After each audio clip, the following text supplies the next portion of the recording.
Good morning guys. आज का आपका लेसन है trick to find square roots.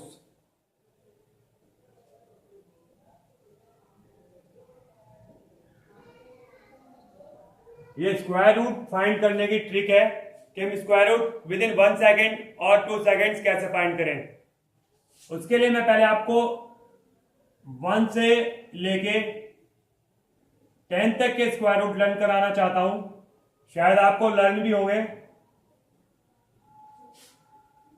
क्योंकि हमें ट्रिक्स इसलिए मालूम होनी चाहिए जो हम ये कॉम्पिटिटिव एग्जाम्स दे रहे हैं, इनमें टाइम हमारे लिए सबसे इंपॉर्टेंट फैक्टर होता है। और अगर हमने टाइम को मैनेजमेंट कर लिया, टाइम को मैनेज कर लिया, टाइम को बचा लिया, तो हमने समझ लो मार्क्स बचा लिए। क्वेश्चंस जो आते हैं लगभग सभी को आते हैं वो, लेकिन जो बच्चा स्पीडली इफेक्टिवली टाइम मैनेजमेंट कर जाता है उसको ही फायदा होता है। ये अब आप देख सकते हैं 1 to 10 तक के मैंने स्क्वायर्स लिखे हैं। 1 का 1 होता है, 2 का 4 होता है, 3 का 9 होता है, 4 का 16 होता है, 5 का 25 होता है। सब आपको मालूम ही है। अब ये आपको लर्न होना चाहिए। इसके बाद कोशिश करते हैं स्क्वायर रूट निकालने की। स्क्वायर रूट से क्या मतलब होता है, किसी भी नंबर सपोज 16 ले हम, तो इसके फैक्टर्स करें। प्राइम फैक्टराइजेशन होते हैं इसके 2 इंटू 2 इंटू 2 इंटू 2।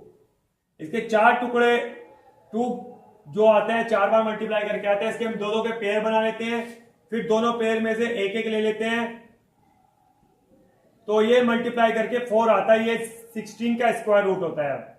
इसको इस साइन से भी डिनोट करते हैं और इसकी पावर को हाफ लिखते हैं। ये भी इसका मतलब यही होता है कि हम प्राइम फैक्टराइजेशन करें, पेयर्स बनाएं और पेयर्स में से एक एक ले लें, वो हमारा आंसर होता है स्क्वायर रूट।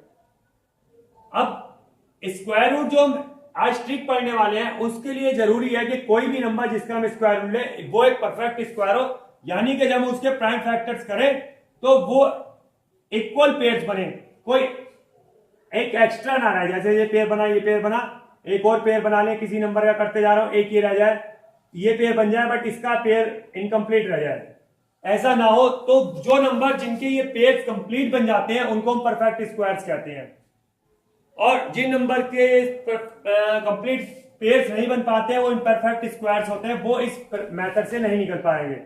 तो हमें इसके लिए यह भी जानना जरूरी है कि हम किन नंबर्स पर ये टेक्निक अप्लाई कर पाएंगे, क्योंकि हमने अप्लाई कर ली टेक्निक और टेक्निक काम नहीं करेगी तो हमारी मेहनत चली जाएगी। यहां पर आप देखें ये 1 आता है, ये 4, ये 9, ये 16, इसकी लास्ट डिजिट दे देंगे। 16 की 6, 25 की 5, 66 की 6, 49 की 9, 64 की 4, 81 की 1। ये सारी लास्ट डिजिट्स यानी कि यूनिट प्लेस पे आने वाली डिजिट्स हैं। इनको अगर ढंग से ऑब्जर्व करें तो इनमें हमारे पास 2 नहीं आता है, फिर 3 भी नहीं आता है। क्लियरली आप देख रहे होंगे 2 नहीं आ रहा है, 3 नहीं आ रहा है, फिर आप देख सकते हैं क्या नहीं आ रहा है, 7 नहीं आ रहा है, फिर क्या नहीं आ रहा है, 8 नहीं आ रहा है। ये 4 डिजिट ऐसी हैं जो हमारी इस टेबल में इन स्क्वायर्स में नहीं आई है। तो इससे हम ये ऑब्जर्व करते हैं कि अगर हमें किसी भी नंबर का स्क्वायर रूट फाइंड करना है और उसकी लास्ट डिजिट यानी यूनिट प्लेस वाली डिजिट 2, 3, 7 या 8 में से कोई है, तो हम उसके ऊपर ये टेक्निक अप्लाई नहीं करेंगे, क्योंकि वो नंबर एक परफेक्ट स्क्वायर नहीं होगा, और परफेक्ट स्क्वायर नहीं होगा तो हमारा फिर आंसर परफेक्ट नहीं आएगा। वो पॉइंट्स में आता है जो ये इस ट्रिक में काम नहीं करता है।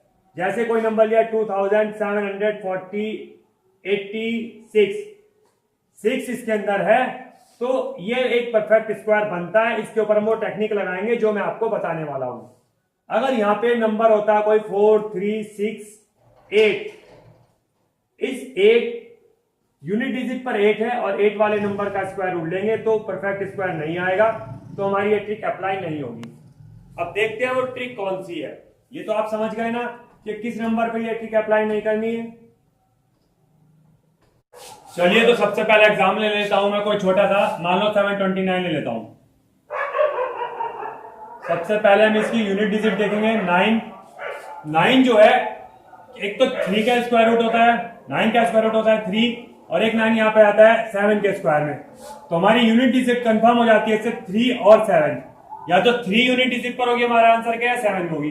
अब हमें पेयर बनाने होते हैं लार्ज से 29 और 7 के आगे 0 सपोज कर सकते हैं, 0 7 29 दो पेयर बने। अब हम 7 देखते हैं कहां पर आता है, 7 9 और 4 के बीच में आता है,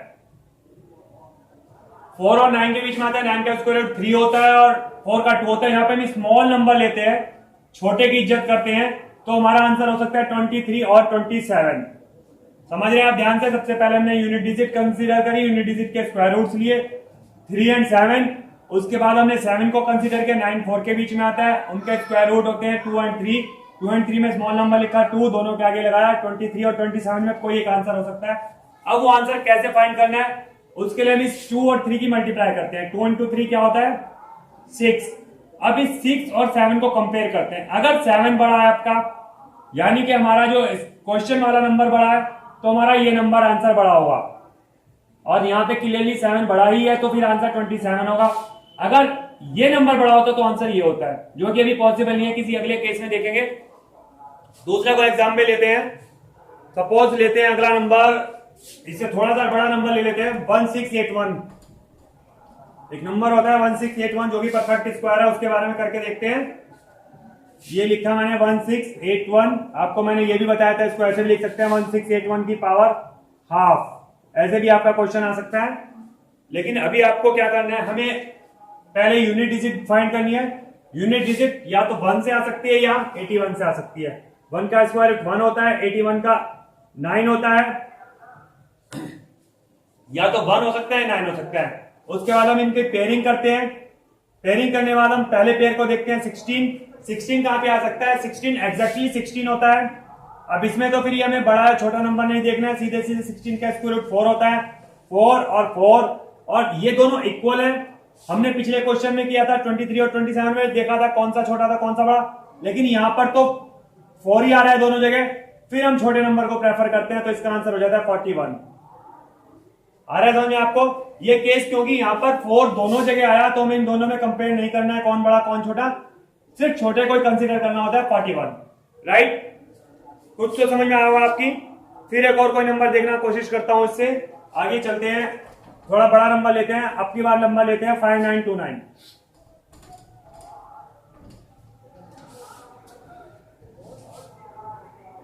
5929, ये तो आप हर क्वेश्चन में चेक करेंगे कि इनके अंदर लार्ज डिजिट पर 2 3 7 8 नहीं आ रहा है, that means it's a perfect square. अब ये परफेक्ट स्क्वायर है, तो एक तो यहाँ पे 3 आ सकता है, 9 का स्क्वायर रूट 3 होता है, या 9 यहाँ पे होता है, 49 का स्क्वायर रूट 7 होता है। 3 और 7 में से कोई डिजिट आपकी यूनिट प्लेस पर हो सकती है। अब आप पेयर बनाएंगे, 59 और 29 पेयर हुआ, 59 कहां पर आएगा आपका 64 49 के बीच में, यानी कि 7 और 8, 7 और 8 में छोटा नंबर लेंगे हम, 7 छोटा है। अब इन दोनों को मल्टीप्लाई करेंगे, 7 8 का मल्टीप्लाई 56 आता है, 56 और 59 में कंपेयर करेंगे, 59 बड़ा है, तो आपका बड़ा नंबर का आंसर होगा 77। कुछ समझ में आया? मुझे लगा आपको समझ में आया, इसलिए मैंने स्पीड बढ़ाई। इतनी स्पीड से हमारा कुछ होने वाला नहीं है। हम क्योंकि कॉम्पिटिटिव एग्जाम्स दे रहे हैं, कंपटीशन में टाइम बचाना बहुत नेसेसरी होता है, टाइम मैनेजमेंट बहुत जरूरी होता है। अभी हम इससे ज्यादा स्पीड बढ़ाएंगे। कैसे बढ़ेगी? हम इसकी प्रैक्टिस बढ़ाते जाएंगे, जितनी अच्छी प्रैक्टिस करेंगे उतनी अच्छी स्पीड बढ़ेगी। देख लेते हैं कोई और नंबर, इससे बड़ा नंबर लेते हैं कोई 7396 ले लेता हूं मैं।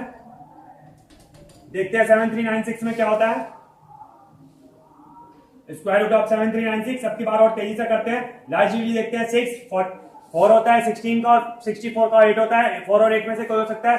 पेयर बनाते हैं 73 कहां पे आता है आप देख सकते हैं, 73 81 64 में आता है, यानी कि 8 और 9 का मतलब हुआ इनमें से स्मॉल नंबर लेंगे, 8 यहां पर लगाएंगे, 8 यहां पर लगाएंगे, इनको मल्टीप्लाई करेंगे, 72 आएगा, 72 से 73 बड़ा होता है तो बड़ा नंबर आपका आंसर हुआ, 88 आपका आंसर हो गया। समझ में आया? स्पीड बढ़ाने से कोई समझ में आने में दिक्कत तो नहीं? जल्दी बताइए। आया? आएगा। आप इससे भी तेज स्पीड करेंगे अगर परफेक्ट प्रैक्टिस करेंगे आप, तो मुझे लगता है आपको पेन उठाना नहीं पड़ेंगे, आप डायरेक्ट इसको पढ़ेंगे, दिमाग में कैलकुलेशन करेंगे, आपका 88 आंसर आ जाएगा। क्लियरली? और कोई एग्जाम्पल लू? काफी है।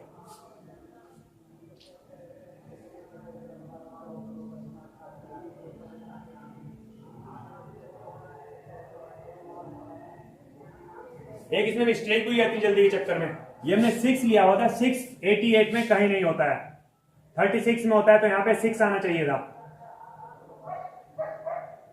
और कोई डिफरेंस नहीं है।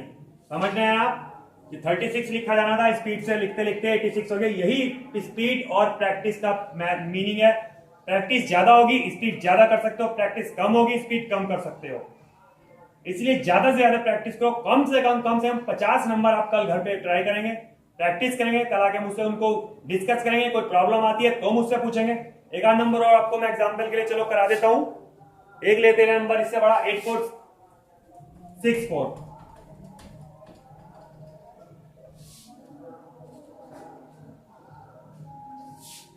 ये लिया हमने नंबर 8464। हमारा यूनिट प्लेस पर है तो एक तो 2 आ सकता है हमारा, और एक 4 के लिए 8 आ सकता है। ठीक है, अभी हमने पेयर बनाया 64 84। 84 हमारा आ सकता है 100 और 81 के बीच में, मीन्स 9 एंड 10। स्मॉल नंबर हुआ 9, तो 98 और 92 में से कोई आंसर होगा। अब इनका हम प्रोडक्ट करेंगे 9 10 90 और 84 को कंपेयर करेंगे। 84 छोटा है तो आपका आंसर होगा छोटा 92। अब की बार मैंने थोड़ा सा स्पीड से कम समझाया, मुझे लगा शायद आपको कुछ प्रॉब्लम हो तो कुछ क्लियर हो जाए। समझ में आया ना? कोई प्रॉब्लम आपको? ठीक है, चलिए तो फिर एक एग्जाम्पल और लेता हूं, शायद लास्ट एग्जाम्पल ले लेते हैं, उसके बाद जरूरत नहीं पड़ेगी, आप बाकी के घर से करेक्ट करके आना। एग्जाम्पल लेते हैं 4624।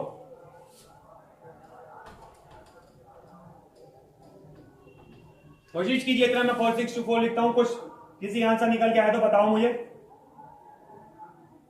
यूनिट डिजिट पर 4 मीन्स 2 और मीन्स 8। इन 2 और 8 में से कोई होगा। पेयर बनाएंगे 24 40।